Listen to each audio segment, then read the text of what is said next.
देश की सबसे बड़ी इंश्योरेंस कंपनी एलआईसी को जहां लोगों के फ्यूचर को सेव करने के लिए जाना जाता है, तो वहीं ये देश की सबसे बड़ी इंस्टीट्यूशनल इन्वेस्टर भी है। ऐसे में भारतीय शेयर बाजार में किसी भी तरह की हलचल का इस पर असर पड़ना लाजमी है। एक आंकड़े के मुताबिक दलाल स्ट्रीट में जारी गिरावट के कारण मात्र 2 महीने में ही एलआईसी का 1.45 लाख करोड़ रुपए डूब चुके हैं। इस नुकसान के बाद एलआईसी का पोर्टफोलियो जो दिसंबर 2024 में 14.9 लाख करोड़ रुपए था, वो फरवरी महीने के आखिरी दिन घटकर 13.4 लाख करोड़ रुपए के स्तर पर आ गया है। शेयर बाजार के जानकारों की माने तो एलआईसी के लिए इस नुकसान की भरपाई करना आसान नहीं होगा। बीते 5 से 6 महीने से भारत समेत दुनिया भर के शेयर बाजार में गिरावट देखने को मिल रही है। इसके कारण निवेशकों के अब तक करोड़ों रुपए डूब चुके हैं। इसका असर कई सेक्टर्स पर देखा जा रहा है। शेयर बाजार में गिरावट के कारण एलआईसी को भी बड़ा नुकसान हुआ है।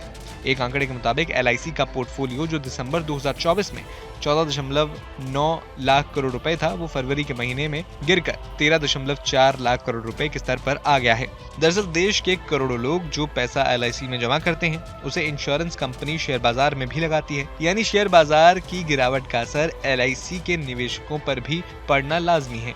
एस इक्विटी के डाटा के मुताबिक एलआईसी को सबसे बड़ा नुकसान आईटीसी के शेयर से हुआ है। आईटीसी में एलआईसी की दूसरी सबसे बड़ी हिस्सेदारी है। पिछले 2 महीने में आईटीसी के शेयरों में 18% की गिरावट देखने को मिली है। इसके कारण एलआईसी पोर्टफोलियो को 17,000 करोड़ रुपए के करीब का नुकसान हुआ। दिग्गज टेक कंपनी टीसीएस और इंफोसिस में एलआईसी की हिस्सेदारी 4.75% और 10.58% में भी गिरावट आई है, जिससे एलआईसी पोर्टफोलियो में 10,509 करोड़ रुपए और 7,640 करोड़ रुपए की गिरावट देखने को मिली।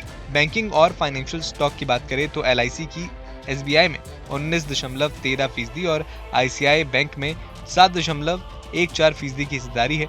ऐसे इनके शेयर के गिरने से एलआईसी पोर्टफोलियो को 8,567 करोड़ रुपए और लगभग 3100 करोड़ रुपए का नुकसान हुआ। बाजार में गिरावट के कारण जियो फाइनेंशियल सर्विसेज में 30.5% की गिरावट आई है। एलआईसी को इस स्टॉक से करीब 3,546 करोड़ रुपए का नुकसान हुआ। अन्य प्रमुख नुकसानों में एलएनटी, एचसीएल टेक और एमडीएम जियो फाइनेंशियल, अडानी पोर्ट्स और जेएसडब्ल्यू एनर्जी शामिल हैं।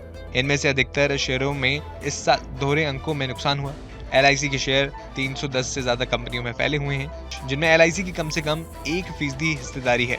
इस साल कम से कम 35 ऐसे शेयर हैं जिनमें एलआईसी को कम से कम 1,000 करोड़ रुपए का नुकसान हुआ। वैल्यू के हिसाब से एलआईसी की सबसे बड़ी होल्डिंग्स है रिलायंस इंडस्ट्रीज, इसके बाद आईटीसी, उसके बाद इंफोसिस, फिर एचडीएफसी बैंक, फिर टीसीएस, एसबीआई और इसके अलावा एलएनटी में भी निवेश है।